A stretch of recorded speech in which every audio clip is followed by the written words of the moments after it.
प्रत्येक ଯନ୍ତ୍ରଣା ଏକ ଶିକ୍ଷା ଦେଇଥାଏ ଏବଂ ପ୍ରତ୍ୟେକ ଶିକ୍ଷା ଜଣେ ବ୍ୟକ୍ତିଙ୍କୁ ପରିବର୍ତ୍ତନ କରିଥାଏ। ପାଣି ଯେତେ ସଫା ହୋଇଥାଉ ନା କାହିଁକି, ଯଦି ପାଣି ରଖାଯାଇଥିବା ପାତ୍ର ସଫା ନଥାଏ ତେବେ ସେ ପାଣିର ମୂଲ୍ୟ କିଛି ରହେନା। ଠିକ୍ ସେହିପରି ମଣିଷ ଯେତେ ସୁନ୍ଦର ହୋଇଥାଉ ନା କାହିଁକି, ଯଦି ତାର ଚରିତ୍ର ଠିକ୍ ନଥାଏ ତେବେ ସେ ମଣିଷର ବି କିଛି ମୂଲ୍ୟ ରହେନି। ଯଦି କୌଣସି ସମ୍ପର୍କ ରଖୁଛନ୍ତି ତ ଦୁଇ ଆଖି ଭଳି ରଖନ୍ତୁ। ଯିଏ ସାଥ ହୋଇ ଶୁଅନ୍ତି, ଏକା ସହିତ ଚାହାନ୍ତି, ଏକା ସହିତ ଦେଖନ୍ତି, ହସନ୍ତି ଓ ଏକା ସହିତ କାନ୍ଦନ୍ତି, ପୁଣି ଦିନେ ଏକା ସହିତ ସବୁଦିନ ପାଇଁ ବନ୍ଦ ହୋଇଯାଆନ୍ତି। କର୍ମ ଛୋଟ ହେଉ କି ବଡ଼, ଯେଉଁ କର୍ମରେ ନିଜ ପେଟ ଓ ନିଜ ପରିବାରର ପେଟ ପୋଷୁଛନ୍ତି ତାକୁ କେବେ ନିନ୍ଦା କରିବେ ନାହିଁ। ହୁଏତ ସମୟ ଆଜି ଖରାପ ଅଛି, କାଲି ଏହା ନିଶ୍ଚୟ ବଦଳିଯିବ।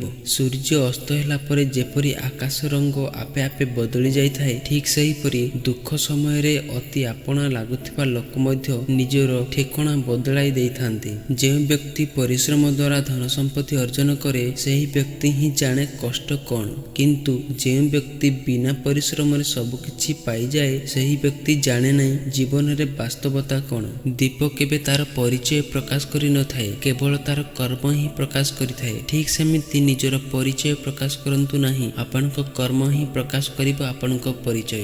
ଭଲ ପାଇବା ଗୋଟେ ଏମିତି ସମ୍ପର୍କ, ତା ଆଗରେ ରକ୍ତର ସମ୍ପର୍କ ବି ଫିକା ପଡ଼ିଥାଏ। ରକ୍ତର ସମ୍ପର୍କକୁ ହୁଏତ କେବେ ଭୁଲି ଯାଇପାରେ, ହେଲେ ହୃଦୟରୁ ଯେଉଁ ଭଲ ପାଇବା ସମ୍ପର୍କ ଥାଏ ତାକୁ ଭୁଲି ହୁଏ ନାହିଁ। ଈଶ୍ୱର ମଣିଷକୁ ଶ୍ରେଷ୍ଠ ଜୀବନ ବୋଲି ବର୍ଣ୍ଣନା କରିଛନ୍ତି। ତେଣୁ ତୁମେ ନଦୀ ହୋଇ କାହାକୁ ବୁଡ଼େଇବା ମନୋବୃତ୍ତିକୁ ପରିତ୍ୟାଗ କରି ଡଙ୍ଗା ହୋଇ ଉଦ୍ଧାର କରିବା ଶିଖ ଓ ଅନ୍ୟକୁ ଶିଖାଅ। ଯେବେ ଯାଏ ଜୀବନ ଅଛି ସବୁବେଳେ ଶିଖନ୍ତୁ, କାରଣ ଅନୁଭବ ହିଁ ସବୁଠୁ ଶ୍ରେଷ୍ଠ ଶିକ୍ଷକ। ଦୋଷ ନ କରି ଯଦି ଦୋଷୀ ହୋଇଯିବେ ସେତେବେଳେ ଚୁପ୍ ରହିବା ସବୁଠାରୁ ଭଲ, କାରଣ ଚିତ୍କାର କରି କେବେ ବି ନିର୍ଦ୍ଦୋଷର ପ୍ରମାଣ କରାଯାଏ ନାହିଁ। ଏ ଦୁନିଆରେ ସମୟ ସମସ୍ତଙ୍କୁ ମିଳେ ଜୀବନ ବଦଳାଇବା ପାଇଁ, କିନ୍ତୁ ଜୀବନ ପୁଣି ଥରେ ମିଳେ ନାହିଁ ସମୟ ବଦଳାଇବା ପାଇଁ। କ୍ଷମା ତାକୁ କର ଯିଏ ହଜାରେ ଭୁଲ କରେ, କିନ୍ତୁ ତାକୁ କେବେ ବି କ୍ଷମା କର ନାହିଁ ଯିଏ ଜାଣିଶୁଣି ବେଇମାନି କରେ। ଯଦି ନିଜେ ସତ୍ ପଥରେ ଅଛ ତେବେ ନୀରବତାର ସହ କାମ କରି ଚାଲ। କୁଟ କପଟି ଲୋକଙ୍କ ଚିତ୍କାରକୁ ଧ୍ୟାନ ନ ଦେଇ ନିଜ କାମକୁ ପ୍ରାଧାନ୍ୟ ଦିଅ। ସମୟ ହିଁ ସବୁ କଥା ପ୍ରକାଶ କରିବ। ଚେହେରା ଦେଖି ନୁହେଁ ବରଂ ବ୍ୟବହାର ଦେଖି ମଣିଷକୁ ଚିହ୍ନନ୍ତୁ, କାରଣ ଚିନି ଆଉ ଲୁଣ ଦେଖିବାକୁ ଏକାପରି, ହେଲେ ସ୍ୱାଦ କିନ୍ତୁ ଭିନ୍ନ।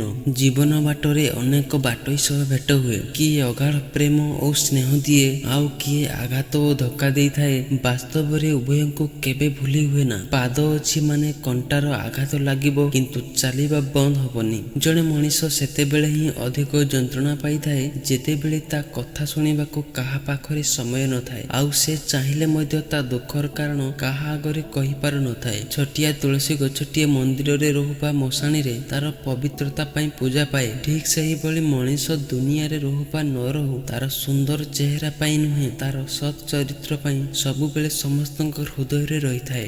ଲେମ୍ବୁର କିଛି ବୁନ୍ଦା ଯେମିତି କ୍ଷୀର ଆଉ ପାଣିକୁ ଅଲଗା କରିଦିଏ, ସେମିତି ପଇସାର କିଛିଟା ଅହଙ୍କାର ନିଜର ରକ୍ତ ସମ୍ପର୍କ ତଥା ବନ୍ଧୁ ବାନ୍ଧବରେ ମଧ୍ୟ ଥିବା ସ୍ନେହ ଶ୍ରଦ୍ଧା ତଥା ସୁସମ୍ପର୍କକୁ ଅଲଗା କରି ଦେଇଥାଏ। ଆପଣ ଜୀବନରେ ପୁଣି ପଛକୁ ଫେରି ନିଜ ଆରମ୍ଭକୁ ବଦଳେଇ ପାରିବେ ନାହିଁ, କିନ୍ତୁ ଯେଉଁଠି ଅଛନ୍ତି ସେଇଠୁ ଠିକ୍ ଭାବେ ଆରମ୍ଭ କରି ଆପଣ ଜୀବନର ଶେଷକୁ ବଦଳେଇ ପାରିବେ।